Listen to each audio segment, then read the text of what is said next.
Olá pessoal, sejam bem-vindos a mais um vídeo aqui do canal Plataforma Moretti. No canal são apresentados assuntos referentes à engenharia agrícola.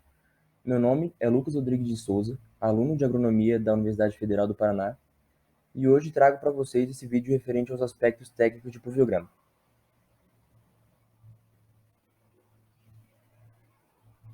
Para iniciar nossa apresentação, eu vou começar falando sobre de que maneira são registrados os pluviogramas. Os pluviogramas são gráficos que nos indicam a precipitação em função do tempo, e eles são produtos dos pluviógrafos. Aqui, na imagem ao lado, nós temos um exemplo de um pluviógrafo.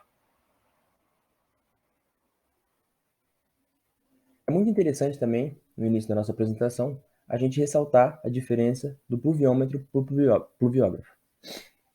O pluviômetro ele nos dá a média de precipitação em determinado período de tempo, que geralmente é o período em que demora para coletar as informações do pluviômetro. Já o pluviógrafo ele nos dá um gráfico muito mais realista da precipitação em função do tempo, como vocês podem ver aqui no exemplo do gráfico à esquerda. Ainda sobre a forma de registro, a gente vai tomar como exemplo aqui nessa apresentação um pluviógrafo de boia.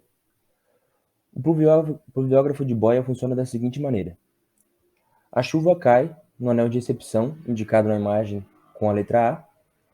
Do anel de recepção, a água cai para o recipiente, e nesse recipiente temos um flutuador. O flutuador ele é acoplado a uma alavanca registradora ou pena, como também é chamado. Conforme o nível do recipiente vai subindo, a alavanca registradora e a boia vão subindo na mesma proporção. Essa alavanca registradora registra esse nível de água nesse tambor rotativo de papel. Esse tambor rotativo de papel gira conforme o tempo passa, como se fosse um relógio. É muito interessante ressaltar também aqui o sifão, que está representado na imagem como a letra H. O sifão ele faz a sifonagem, ou seja, ele retira a água do recipiente quando a água atinge o nível máximo do recipiente. E toda essa água que é sifonada vai direto para o recipiente de coleta, que está indicado na imagem com a letra K. Aqui os cuidados principais que nós devemos tomar em relação aos pluviogramas. É importante ressaltar que o eixo X sempre representa o tempo e o eixo Y sempre representa a lâmina de água da chuva. Muito importante ressaltar também que a regulagem do pluviógrafo vai determinar a precisão do nosso pluviograma, ou seja, a precisão dos dados está diretamente relacionada com o nível de regulagem do pluviógrafo. Agora vamos falar um pouquinho sobre as escalas do pluviograma. Como eu já tinha falado antes, o eixo X ele representa o tempo, na escala hora, geralmente. E o eixo Y representa a precipitação, que é na escala em milímetros. Para entender um pouquinho mais essa escala milímetro, temos essa imagem aqui que nos representa de forma bem gráfica.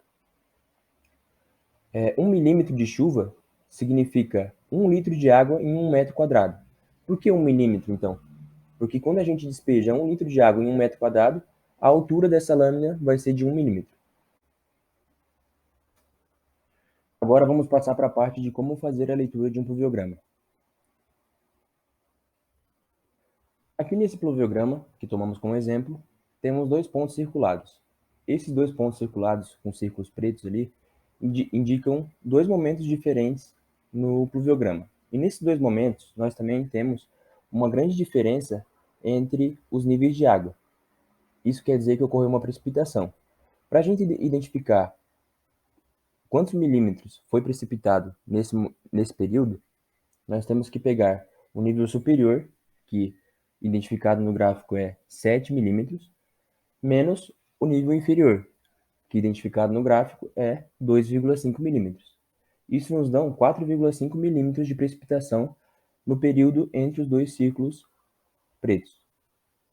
Outra coisa muito importante de a gente perceber é que entre o ponto A e B ocorreu o fenômeno da sifonagem, que nada mais é quando o recipiente enche e tem que ser esvaziado.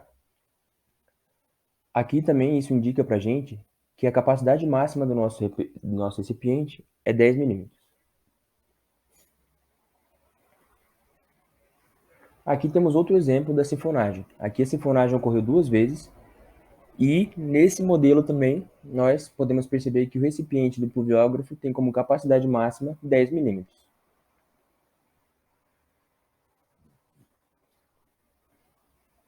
Agora vamos falar um pouco sobre alguns parâmetros pluviométricos e como a gente pode identificar eles, né?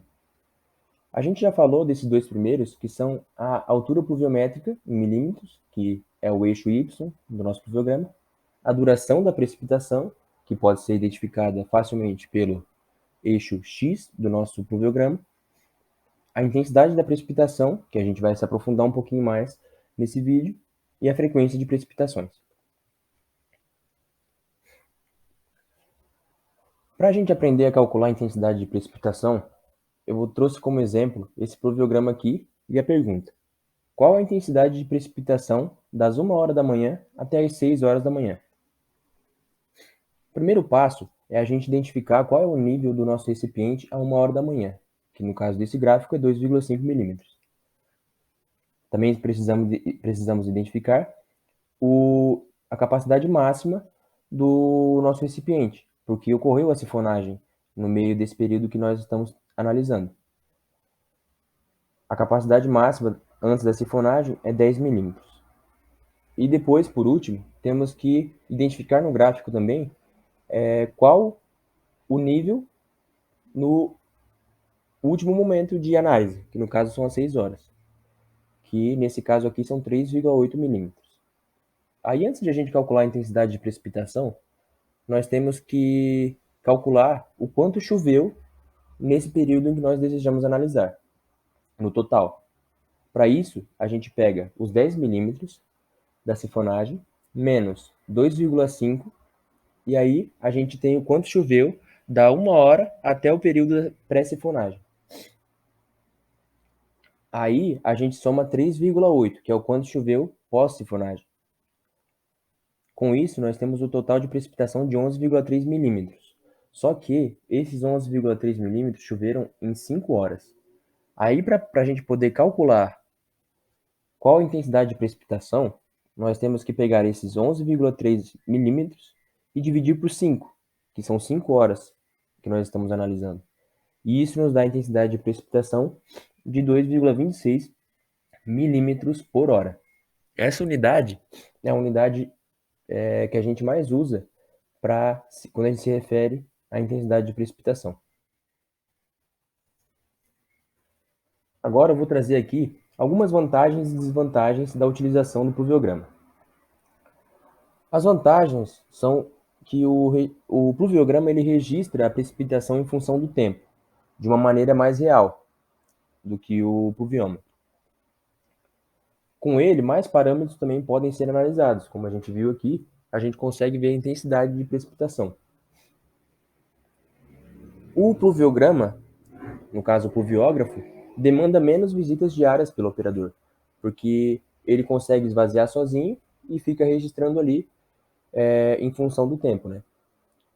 As desvantagens são que os dados de precipitação durante o período da sifonagem, que é quando esvazia lá o recipiente, esses dados não são quantificados. E outra desvantagem dele é que ele demanda mais conhecimento técnico do operador, pois ele não é tão simples quanto o pluviômetro. Esse foi o vídeo de hoje, pessoal. Muito obrigado por assistir e até a próxima.